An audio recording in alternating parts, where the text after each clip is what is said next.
Elsewhere tonight. Well, I like Steve doing the prayer request. I get extra time. Yeah, I don't know what the deal is with that. I must just piddle around and waste too much time or something. Is that it? I just goof off too much?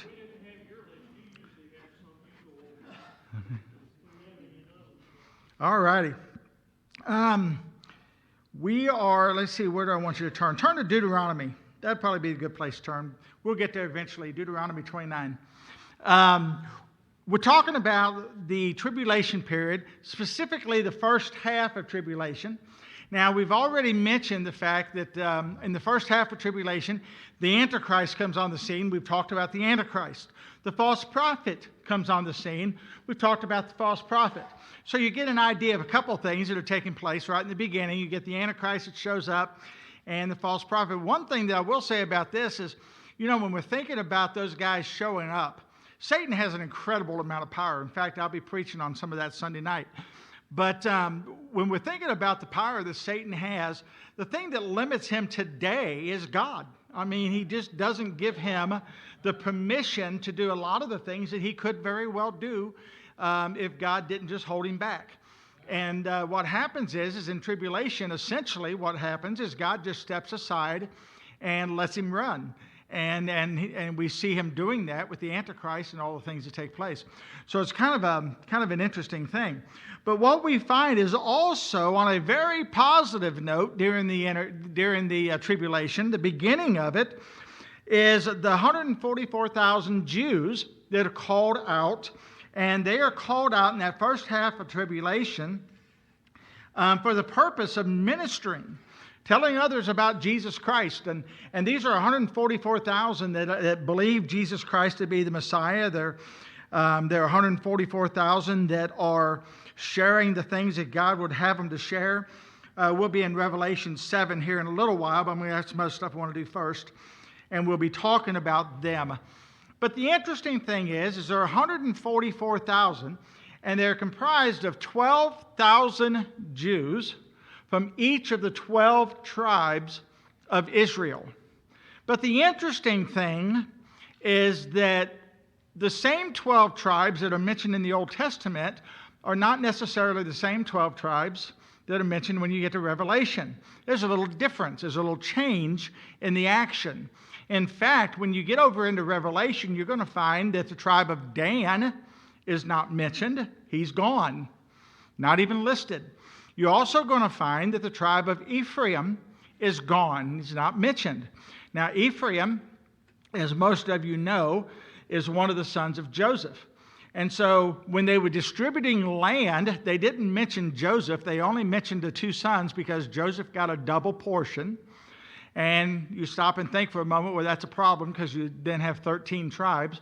But if you remember, Levi did not get a portion.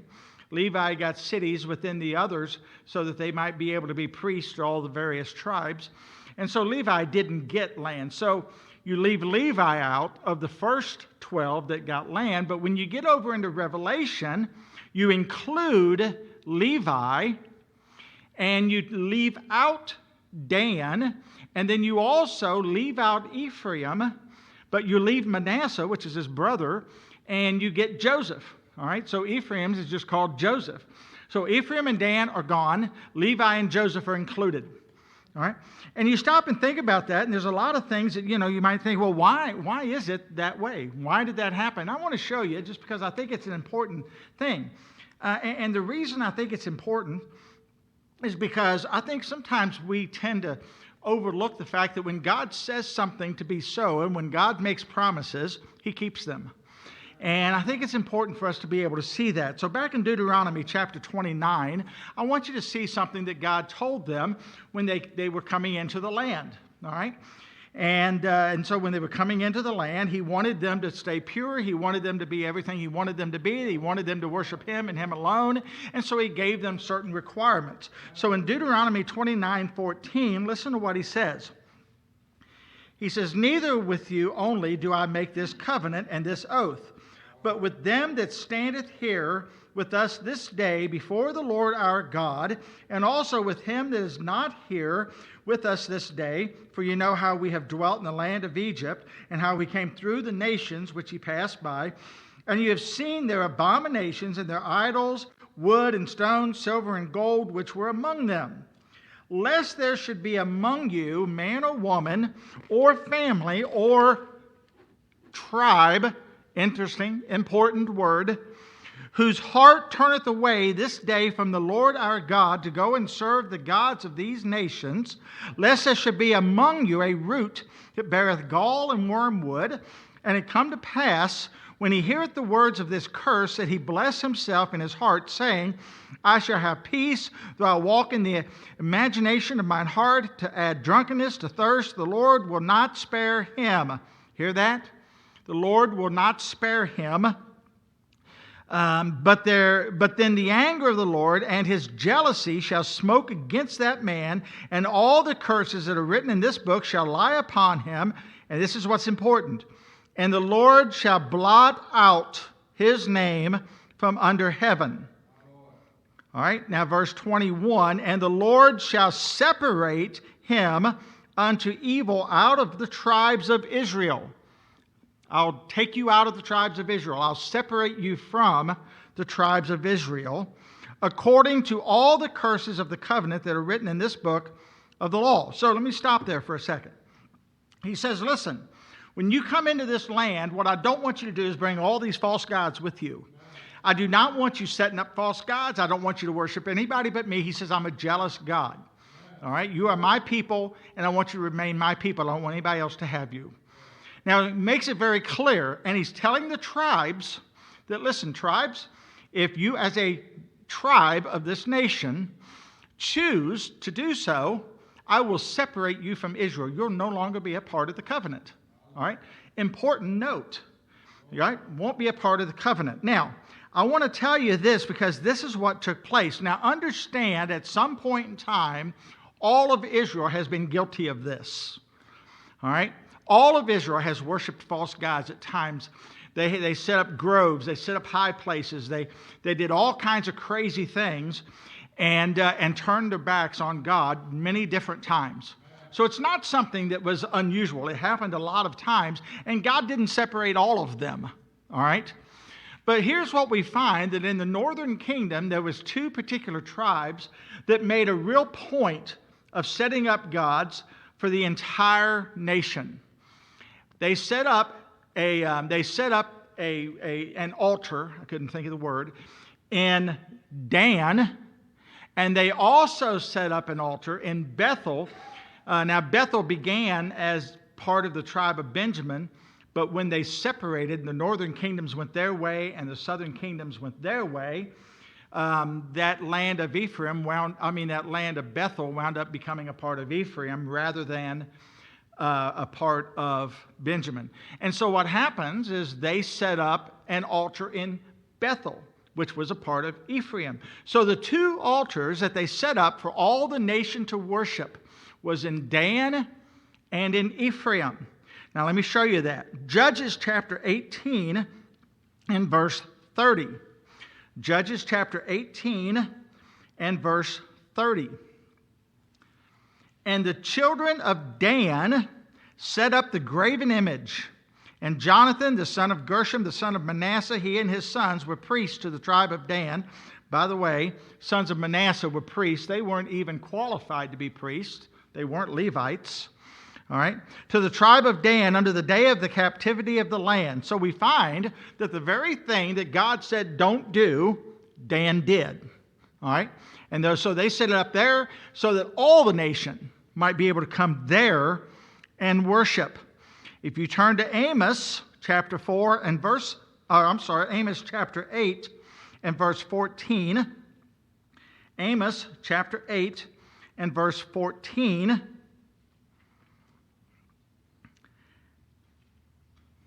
That one's a little harder to find. I'll give you a second. You get into those minor prophets, and it takes a little while to grab them, doesn't it? You got to really, you test your Bible book skills. All right?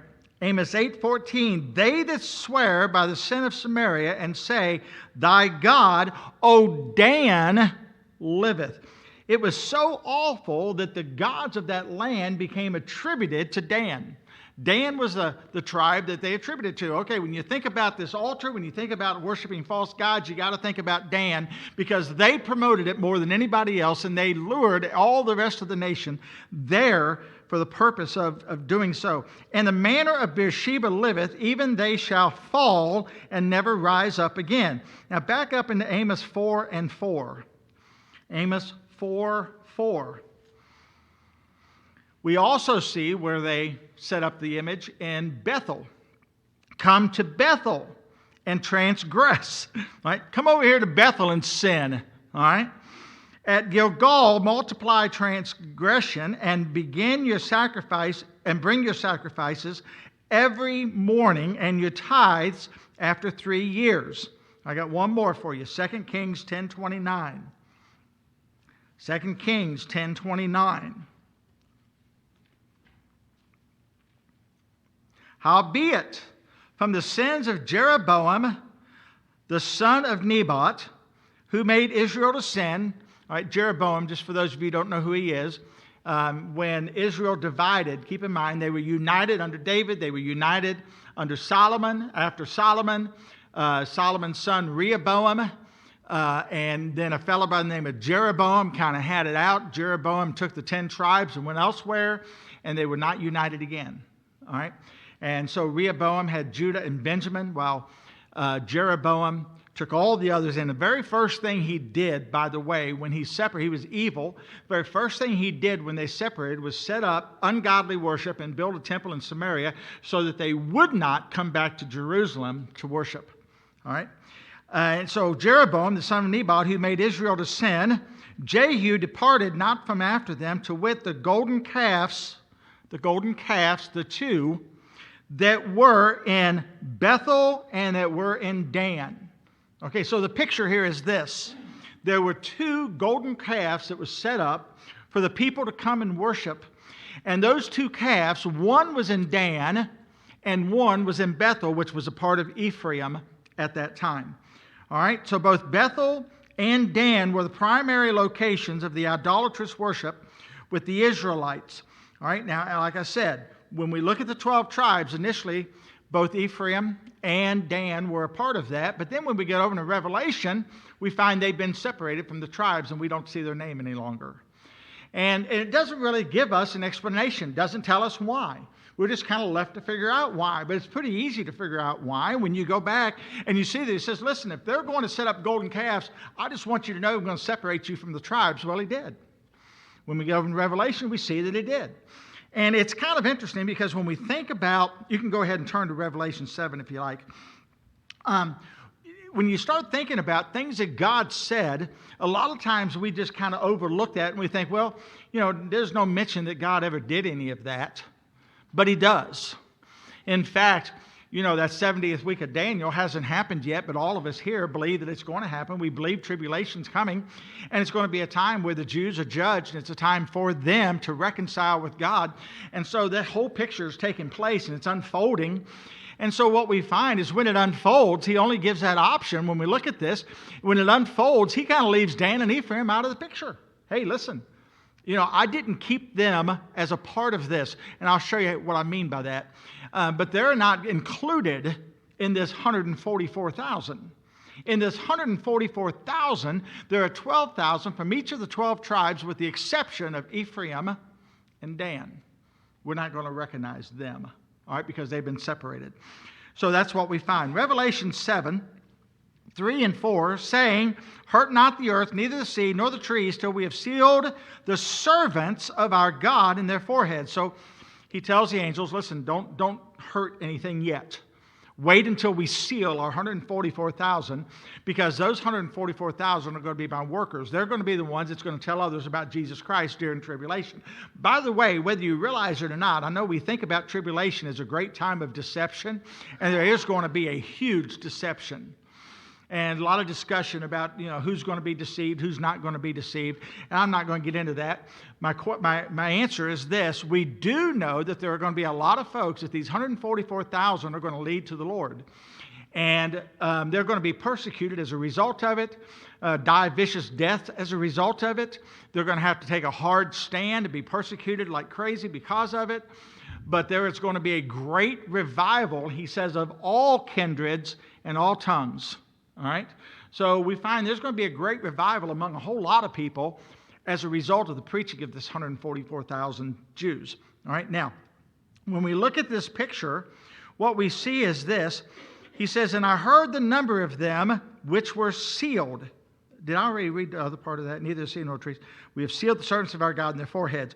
And I heard the number of them which were sealed, and there was sealed 144,000 of all the tribes of the children of Israel. All right, so he divides up the tribes. We see that in 7. But then he just kind of mentions that and moves on. We find out later a little more information about those 144,000. In Revelation chapter 14, he kind of talks about them, but this is at a time where he gathers them up and takes them away. But it tells us a little more information about who they were. So turn to Revelation 14, 1 through 4. All right, 14, 1 through 4. This is the same 144,000 that have the Father's name written in their foreheads. All right, God's name. And so we see this.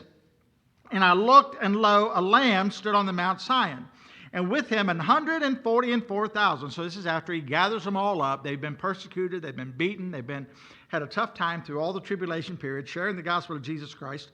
And now he's gathered them all up. And I heard a voice from heaven as a voice of many waters, as a voice of a great thunder. And I heard the voice of harpers harping with their harps. What else would they be harping with? Harping with their harps. And they sung, as it were, a new song before the throne and before the 4 beasts and the elders. And no man could learn that song but the 144,000 which were redeemed from the earth. These are they which were not defiled. Listen to this. These are they which were not defiled with women, for they are virgins. These are they which follow the Lamb whithersoever he goeth.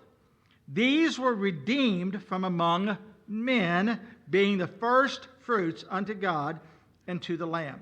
Here's what we know about the 144,000.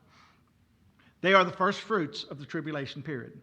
The first ones that get saved, or the first ones called out, the first ones professing Jesus Christ in the tribulation period. 144,000, they're the first fruits. They're the first ones that bow before God and surrender their hearts and lives to Him. All right? Which is a really cool thing. All right? So they are the beginning of that. By the way, to me, this 144,000 is another reason to believe the church is not present during the tribulation period. Because he calls out these 144,000 specifically, not as a church, doesn't call them a church, doesn't unite them with the local church. None of that takes place, which leads me to believe that the church is not here to do that work, because the church would be doing that work except for the fact that he called 144,000 out to do it, so the church is not present. All right? So because he's called out 144,000 Jews, tells me he has reverted back to the place where the Jews are now doing what the Jews were intended to do from the beginning. And that is to let the world know who God is. All right? And so at this point, the Jews are really finally doing their job. They're doing what God had called them to do during this time through this 144,000. Now, here's the interesting thing about this. Not only are they the first fruits, or the first converts of the tribulation, he says they're virgins. I want you to think about, I really believe that God is working and moving even today to protect all of this, to make this happen. And I say that because keep in mind, he knows that 12,000 are from each of the 12 tribes of Israel. So they're basically purebreds. All right. Now, I don't know about you. Now, even if you have done your heritage, you probably don't know everything there is to know, and you probably can't trace it back with a perfect, pure heritage. There's probably been a lot of other things that have kind of crept in. But these guys know which tribe they're a part of. Not just, I'm a Jew. But these are people whose heritage is still linked to a particular tribe. Hey, I'm from the tribe of Benjamin. I'm from the tribe of Judah. All right? These guys know. So, first of all, they're linked with these 12 tribes purely. So along the line, the guys have not strayed in regard to staying pure within their tribe. Now, secondly, we also, when I say pure, keep in mind, they can marry women who were not of their tribe. They can marry women who were not even Jews, and it doesn't really affect that. But the men need to stay a part of those tribes. All right? It's a consistent pattern. It's consistent throughout. So there's 12,000 from each of those tribes. But not only that, but here's what we know specifically also about the Jews. Christ didn't enter into ministry till he was what, 30? I mean, he really didn't even start ministry. He did some things. I mean, when he was 12, he taught in the temple. It's not like he couldn't. But he didn't really begin his ministry until he was 30 years old. That was pretty typical among the Jews. All right? Now, we also understand that when we look at the church, and when we was looking at the church, we know that there's a reference to Timothy being young. We don't know what age Timothy was, but if they're saying that he was young, my guess would be he was younger than 30, and that's why they may not be as apt to respect him. But this is what I also know. When I look back in Scripture, I find in Deuteronomy that he calls the little ones that did not get to go in, that did not die because of the refusal of going into the promised land, under the age of 20. All right? At the age of 20, they could make their own decisions, but under 20, they couldn't. And it basically said, listen, if you're under 20, you don't have the ability to make your own decisions, all right, and make them correctly. And so we're not going to hold you accountable. And so they didn't die as a result of all of that. I find that kind of interesting today because in America, for some reason, we've decided 18's that age. And so every kid that turns 18 is now an adult. Don't tell me what to do. I'm an adult. I've arrived, And according to God, no, you haven't. I'm sorry. I don't mean to be a smart aleck. But according to God, no, you haven't. All right? And so, it's just kind of where it is. So I said that to say this. When you're talking about these 12,000 from each of the 12 tribes, chances are there's somewhere between the age of 20 and 30, if not over. All right? But I would have to think they would be at least 20 because God would not consider them an adult until that time to be part of this 144,000. And so I would think, this is speculation on my part, but I think it's good sound speculations based on Scripture. They would have to be over the age of 20, but there's a good possibility that they're over the age of 30. Now, that may not seem all that significant. Well, big deal. What difference does that make? They're virgins. Not only are they 20,000 from each of the 12 tribes, but here are guys that held true, and they're in their 20s at least, and they have not been with women. All right? Now, in our society, that seems to me to be almost supernatural, miraculous, if you would, to find 12,000 from each of the 12 tribes who have not been with women. I can understand if you found some, but 12,000 from each of the 12 tribes, 144,000, seems miraculous. And my point is, it is miraculous. I think God oversees that whole gamut. I mean, he oversees all of that and makes sure that what he has are the people designed to be what he needs them to be. And he doesn't want them to be distracted by anything else. We read in scriptures that if you have a wife, that you have to meet the needs of your wife and care for your wife. But if you don't, you can just focus on the things of God and do what God has called you to do. These are guys that they don't have a family. They don't have to worry about any of those things. They're focused solely on the things of God and can devote their attention to the things of God and not have to be concerned about meeting the needs of a family. So here we have a unique bunch of guys, 144,000 who are committed to the Lord, who love the Lord, and are doing nothing but going out and spreading the gospel of Jesus Christ. That's pretty cool if you stop and think about it. All right? And so it's no wonder that, we see the things that they accomplished. By the way, for those of you that might want to argue the points I was making about being over the age of 20, let me read these for you. Deuteronomy 139, moreover, your little ones, which you said should be a prey, and your children, which in that day had no knowledge between good and evil, they shall go in thither, and unto them will I give it, and they shall possess it. So he's saying, listen, your little ones, the ones that don't have the ability to determine good from evil, they're going to get to go into the land. Now you couple that with Numbers chapter 26 and verse 4. Take the sum of the people from 20 years old and upward, as the Lord commanded Moses and the children of Israel, which went forth out of the land of Egypt. He's saying, so those that went in were those 20 years old and over, because all the others were children and didn't know good from evil. All right? So just to throw that at you. So if you're under the age of 20, or you know somebody under the age of 20, and all of us as teenagers probably went through it, who think they have arrived, and they are now adults, can make adult decisions, not according to God. They still need a little help. All right? Any questions about that up to that point? Yeah.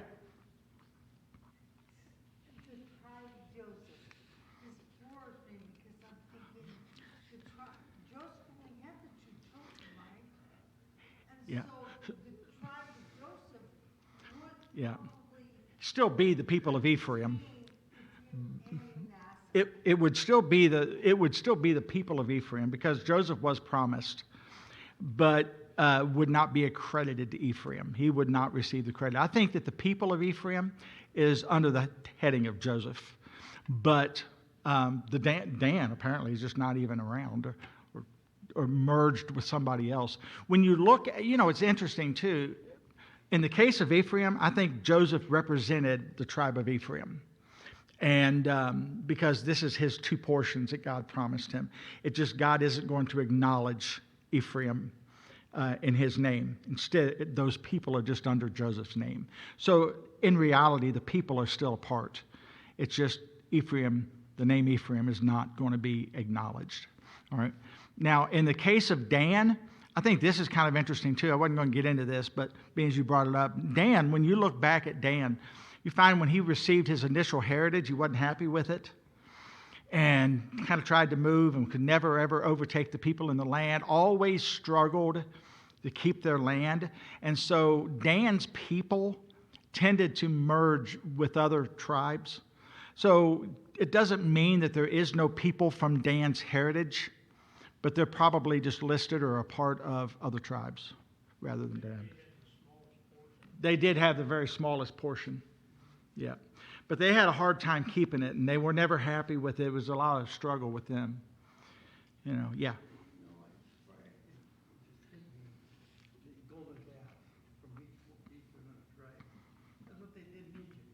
Mm-hmm. Yeah, golden calf. Well, and that's what I'm saying. He told them. He said, listen, don't do like these nations you've come out of. And he mentioned Egypt, Moab, and all the. Don't do that. Don't do it. And they did exactly what he told them not to do, except a golden calf. All right? Here was a golden calf that they made when Moses and went up on the mountain, and him and Joshua came down off the mountain, and Aaron's down there. He had made them a golden calf out of their earrings and such. It's just crazy. It was a common thing. So, all right. Any other questions? Any other thoughts? Yes, sir.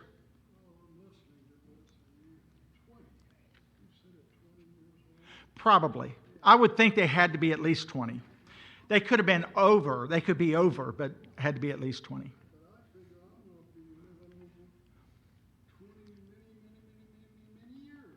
Well, probably so. You already have. Yeah, you and I both. But yeah, these guys could be beyond 20. I would think that these aren't like your 16-year-olds, 14-year-olds. That's not what this is. These are adult men. All right. So, all right. So in that first half of tribulation, the three things I want you to kind of focus on is who's there, which is the Antichrist, the false prophet, and the 144,000 Jews. That's the people that are your big concern in the first half. The two events of the first half, number one would be the fact that the Antichrist, we talked about all these, I'm just clearing it up, making sure you get a grip on it. The Antichrist signed basically a peace agreement with Israel, restoring the Abrahamic covenant, essentially, so that they can build the temple on the Temple Mount, build it where it belongs, and be able to make sacrifices, do all the things they would typically do at the temple. So they had the opportunity and the ability to do that. Secondly, the Antichrist, though he comes on the scene, he also has to take charge of everything so that he can do all this. And in just nothing flat, basically, he takes charge of some sort of a world confederacy that brings them all together, nations together, where he literally rules the world. He's not like a king of a nation. There's a confederacy for whatever reason, and he rules it. And the way that he rules is he overthrows some of the others and takes the majority rule, all right, by killing them. I say overthrowing, he kills them and takes over, all right. And so those are some of the big events that take place in that first 3.5. One of the reasons that a lot of people follow him, and one of the reasons they think everything's cool, is because he is able to bring peace to the world, number one. Number two, he apparently is able to overcome a serious injury that he should have died from, or possibly did die from, and then came back to life. All right, and so people are looking at him, and he's able to do supernatural things. Satan empowers him to do supernatural things. Satan has the ability to do a lot of supernatural things. Just up to this point, he's been hindered, and so God hasn't permitted him to do so. And be here Sunday. I'll talk about that in my sermon a little bit, morning and night. I get a chance to preach both services Sunday. How cool is that? All right. So, but anyway, that's the deal. All right. And so that's what's happening in the first 3.5. All right. Then that brings us, go ahead. Think about this. You said confederacy. Now, if we go back, in my time, there was a confederacy. Well, that's interesting that you mentioned that, because, during all the world wars, there have been confederacies. You have the what do they call it? The bloc? You have all, that grouped up here and those that grouped up here. But there'll be a one world confederacy under him rather than two divided, So, but you're right about that. There has been. A lot of the things we see in our world and things that are even taking place today, it's easy to see how these things will eventually and will come to pass. I mean, when you're looking at the situation today, we hear and talk all the time about how nations are going to have to come together if we're going to be able to overcome certain events, certain things. This COVID stuff has created a huge, huge, huge problem in our financial world. And those things will have to be overcome. We just can't just keep spending money and something not happen. And so it's going to have to be something where they come together and come to some type of conclusions and some type of agreement as to how those things will be resolved. We see it all coming to pass, so it has to happen. All right? All right? So that brings us to the middle. All right, go ahead. In the Confederacy, our older Confederacy, they were pretty poor. In time, they rose up to be wealthy. Yeah. Well, and a lot of our nations have come together to help other, when all the wars were over, for example, nations rose up to help other nations financially and to rebuild and all those kinds. I've always thought that was funny. We go and destroy a nation, then we go back and rebuild it for them. But it is what it is. All right, then it brings us to the middle. All right. There's a lot of significance in the middle of this, and the reason the significance is in the middle, in that 3.5 years. Once 3.5 years over, all this peace agreement and all this that's going on is only a 3.5 year stint. By the way, when we're talking about peace, we're talking about a world peace in the sense that we're not having wars fought. That doesn't mean it's a real peaceful environment. For those who know Jesus Christ or trust Jesus Christ, it actually will not be a very peaceful environment. In fact, it'll be a horrible time. There'll be a lot of persecution. But as far as the world standard goes, there'll be agreements that this is the standard. This is what's going to be taught. This is what's going to be said. This is what's going to be done. And so they'll be at peace. To give you an illustration of that, when you look back, going back to time that Huey was talking about, you look back when Germany, for example, had taken pretty much charge of all of Europe. It was anything but peaceful for a lot of those people because they were under, a tyrant. But yet, as a nation, they weren't fighting among one another because his power was too great and kept them at peace. And so that's kind of the situation we're looking at here. The Antichrist will be so powerful, so strong, that it'd be a forced peace. Even if they don't want to be at peace, they will be at peace. Keep in mind, he killed the leaders of probably a couple of nations in order to get to where he was at. So those people obviously aren't real happy about that. So it's a forced peace. His power and his strength is why he's able to keep peace. It's not peace in the sense that everybody's happy and thinks everything is really cool. It's peaceful in the sense that he has taken such control that nations aren't fighting against nation because he's in charge. All right? Now, when we get to that middle, that 3.5 years, here's what happens. This temple that he has built or has had built for the Jews, allowed them to build, what we find is he then sets himself up as God to be worshiped, sets his image in the temple, and the false prophet gives life to the image so that people will worship him. That's his goal. The Bible refers to this time as abomination of desolation. All right, abomination of desolation. Now, there's several places in Scripture that you can find this. I'm going to mention the most prominent, okay? I'm start with Matthew 24, because a few weeks ago we left off in Matthew 24, and now we're going to pick back up there a little bit. Matthew 24, verse 15, talks about some events that take place in this, and it just picks up right in the middle of the tribulation period. It just skips over the beginning and jumps right into the middle. All right, Matthew 24:15. When ye therefore shall see the abomination of desolation, spoken of by Daniel the prophet, stand in the holy place. Whoso readeth, let him understand. Now, I want to say this for just a moment. When he says, when ye, led some of them to believe that this was all going to happen in their day and time and that they would witness it. But what he's referring to, because as we've talked about before, in Matthew, he's predominantly talking to the Jews. Matthew chapter 24, he is specifically talking to the Jews. All right, making that very clear. So when he says, when ye see, he's saying when the Jews, when you as a Jew see this take place, know what it represents. Know that this is that moment that was spoken of back in Daniel. When you see this happen. Now, here's the problem. A lot of folks believe, specifically Jews, believe that 70th week of Daniel has already been fulfilled because they believe that during that time that all the tribulations they were experiencing and all those things that were happening were tribulation. In fact, when Paul wrote to Thessalonica, in 1 Thessalonians, or I guess it would be 2 Thessalonians. In 2 Thessalonians, he had the people of Thessalonica. 1 Thessalonians, the letter had talked about the rapture. And so in 2 Thessalonians, he writes that because they've gotten the mind now, well, the rapture has already happened, and we're already in this great tribulation. And he has to remind them, no, because the wicked one hasn't been revealed yet. You haven't seen the abomination of desolation. All right? So he says, you haven't entered that period yet because you haven't seen this.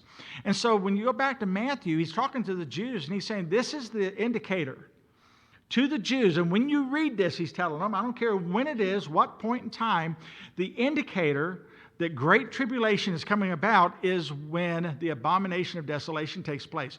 When that temple that had been rebuilt is brought to a place where someone stands in it and demands that glory. And here's the thing. In 70 AD, when the temple that was in existence in Matthew, when that was destroyed, this didn't take place. They just destroyed the temple. All right? They just destroyed the temple. So for them, they think that destruction of that temple marked that time period, when in reality, it couldn't have, because the abomination of desolation didn't take place. All right? It was just destroyed. It was just beaten down and destroyed. All right, so some of the picture is off for that. And the reference he's making in regard to Daniel is in Daniel chapter 9, verse 27. And he says this, and he shall confirm the covenant with many for 1 week. That's the 7-year tribulation. And in the midst of the week, he shall cause the sacrifice and the oblation to cease. Halfway through, he's saying, the temple that you have built, you're not going to be able to sacrifice there anymore. The sacrifice and the oblation is going to stop. All right? I lost my place. Will cease.